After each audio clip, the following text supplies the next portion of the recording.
الرحیم نحمده ونصلی ونسلم علی رسوله الکریم اما بعد فاعوذ باللہ من الشیطان الرجیم بسم اللہ الرحمن الرحیم یا ایہا الذین آمنوا اتقوا اللہ وابتغوا الیہ الوسیلہ صدق اللہ مولانا العظیم وبلغنا رسوله النبی الکریم الامین فقال اللہ تبارک وتعالی فی شان حبیبہ صلی اللہ تعالی علیہ وسلم ان اللہ وملائکتہ یصلون علی النبی یا ایہا الذین آمنوا صلوا علیہ وسلموا تسلیما اللہم صلی علی سیدنا ومولانا محمد واصحاب سیدنا ومولانا محمد وبارک وسلم وصلی علیہ۔ بعد از حمد و صلاۃ میرے انتہائی واجب الاحترام حضرت علامہ مولانا حافظ محمد عمران آسی صاحب، حضرت علامہ مولانا قاضی محمد محمود احمد نقشبندی صاحب، حضرت علامہ مولانا قاری محمد نصر اللہ نقشبندی خان صاحب و جملہ معزز و محتشم سامعین کرام، السلام علیکم ورحمۃ اللہ وبرکاتہ۔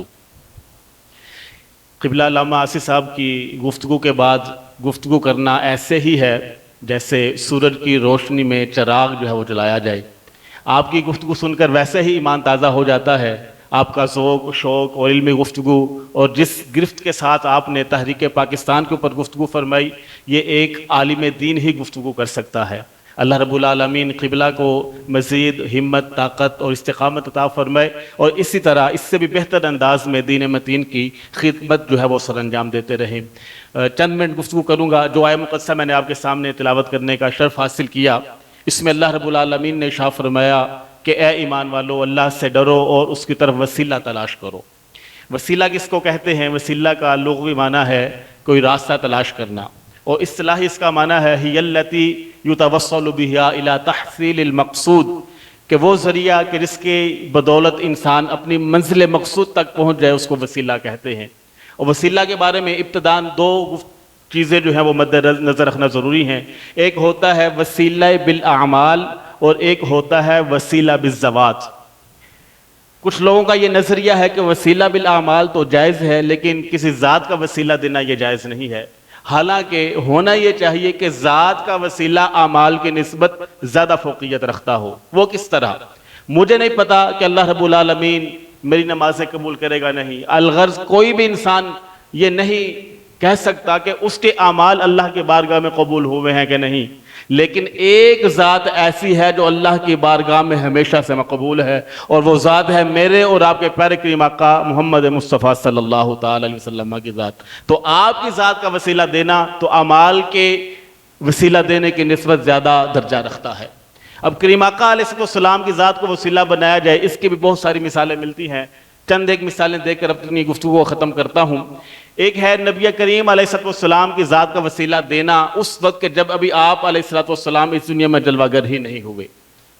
حضرت آدم علیہ السلام آپ سے ایک معاملہ ہوا تو اللہ رب العالمین نے آپ کو حکم ارشاد فرمایا کہ وَقُلْنَا اهْبِطُوا بَعْضُكُمْ لِبَعْضٍ عَدُوٌّ، کہ آدم علیہ السلام آپ ماں حضرت حوا علیہ السلام زمین پر تشریف فرما ہو جائے۔ آپ زمین پر آ گئے اور اللہ رب العالمین کی بارگاہ میں کئی سو سال تک اپنے اس معاملے کی معافی کے خواستگار رہے کہ یا بھائی تعالیٰ وہ جو مجھ سے ایک خطۂ رحمت ہو گئی تھی وہ مجھے معاف فرما دے۔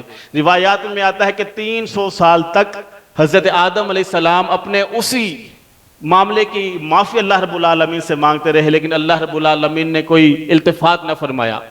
ایک دن اللہ رب العالمین کی بارگاہ میں عرض کرتے ہیں کہ اللہم اغفر لی وتقبل توبتی بحق محمد النبی آخر الزمان، کہ یا بھائی تعالیٰ مجھے بخش دے، میری توبہ کو بھی قبول فرما لے اس نبی کے صدقے جن کا نام نامی اسم گرامی محمد صلی اللہ علیہ وسلم ہے۔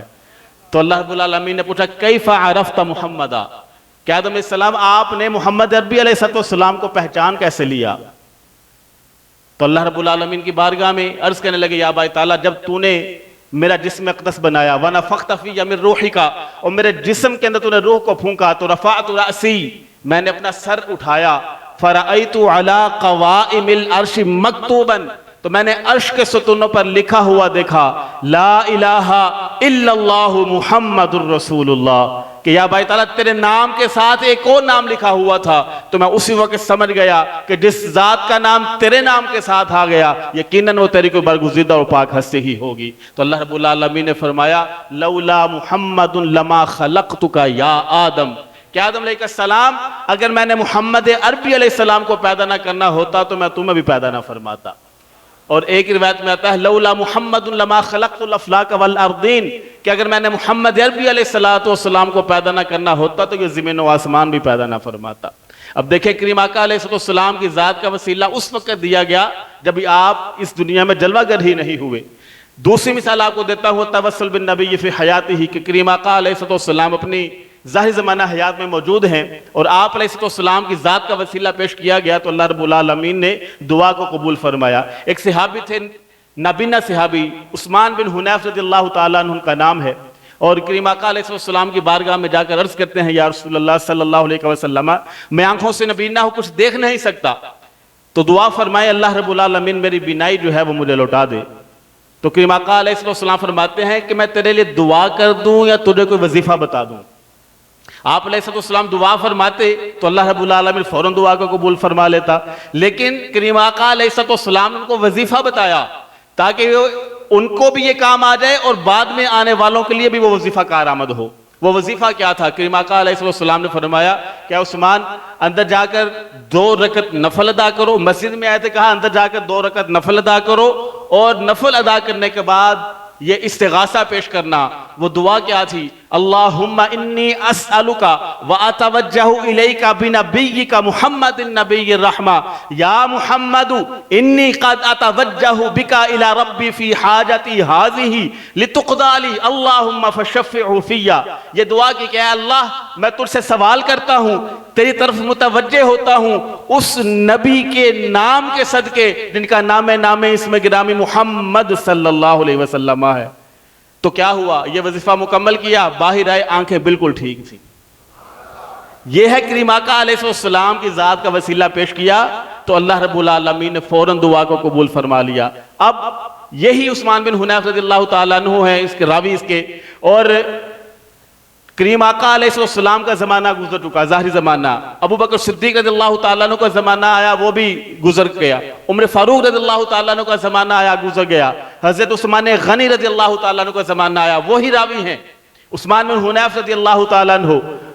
ایک نابینا شخص کریم آقا علیہ السلام کے دور میں بھی آیا اور عثمان غنی رضی اللہ تعالیٰ عنہ کے دور میں بھی آیا۔ جا کے عثمان غنی رضی اللہ تعالیٰ عنہ سے کہا کیا عثمان میرے لیے دعا فرمائے کہ اللہ رب العالمین میری حاجت کو پورا فرما دے۔ تو وہ جو راوی تھے عثمان بن حنیف رضی اللہ تعالیٰ عنہ، جو نبی کریم علیہ السلام کے زمانے میں بھی موجود تھے، انہوں نے وہ اس صحابی کا بار بار آنا عثمان غنی رضی اللہ تعالیٰ عنہ کی طرف دیکھا، تو آخر میں جا کے ان کو کہا کہ کیا وجہ ہے تو بار بار عثمان غنی رضی اللہ تعالیٰ عنہ کے پاس جا رہا ہے، کیا معاملہ ہے؟ تو عرض کرنے لگا کہ میرے کچھ معاملات ہیں، آنکھوں کی بینائی بھی نہیں ہے اور میرے پاس رہنے کے لیے کوئی گھر بھی نہیں، کوئی مکان بھی نہیں ہے۔ تو عثمان بن حنیف رضی اللہ تعالیٰ عنہ وہی راوی ہیں، کہنے لگے کہ میں نے کریم آقا علیہ السلام سے ایک وظیفہ سنا تھا کہ ایک نبینا صحابی تھے جو کریم آقا علیہ السلام کے پاس آئے، کریم آقا علیہ السلام نے ان کو وظیفہ بتایا، اس نے وہ وظیفہ کیا تو اللہ رب العالمین نے ان کی بینائی لوٹا دی۔ وہی اب جو نبینا صحابی ہیں جو عثمان غنی رضی اللہ تعالیٰ عنہ کے دور میں ہیں اور رہنے کے لیے مکان بھی نہیں ہے اور بھی بہت سارے معاملات ہیں، آنکھوں سے دیکھ بھی نہیں سکتے، تو عثمان بن حنیف رضی اللہ تعالیٰ عنہ کو وہ وظیفہ بتایا جو کریم آقا علیہ السلام سے سنا تھا کہ اندر جاؤ مسجد میں 2 رکعت نفل ادا کرو، یہ دعا کرو اللہم انی اسألک، وہی آخر تک یہ دعا کرو، اللہ رب العالمین تمہاری اس حاجت کو پورا فرما دے گا۔ اس صحابی نے ایسا ہی کیا، 2 رکعت نفل ادا کیے، اس کے بعد یہ دعا کی تو اللہ رب العالمین نے ان کی تمام حاجتیں پوری فرما دی۔ اب دیکھیں کریم آقا علیہ السلام اس دنیا میں جلوہ گر نہیں ہوئے، تب بھی وسیلہ دیا گیا، کریم آقا علیہ السلام کے ظاہری زمانہ حیات میں بھی وسیلہ پیش کیا گیا، آپ علیہ السلام کے ظاہری پردہ فرما جانے کے بعد بھی آپ کے نام کا وسیلہ پیش کیا گیا تو اللہ رب العالمین نے دعا کو قبول فرما لیا۔ تو آج بھی اگر ہمیں ضرورت پیش آئے، کوئی حاجت ہو، یہ 2 رکعت نفل ادا کریں، یہ دعا کریں، اللہ رب العالمین ہماری تمام حاجتیں دور فرما دے گا۔ اللہ رب العالمین کی بارگاہ میں دعا ہے کہ اللہ رب العالمین ہمیں نبی کریم علیہ السلام کی تعلیمات پر عمل پیرا ہو کر اپنی زندگیاں بسر کرنے کی توفیق عطا فرمائے۔ آمین۔ وآخر دعوایا ان الحمد للہ۔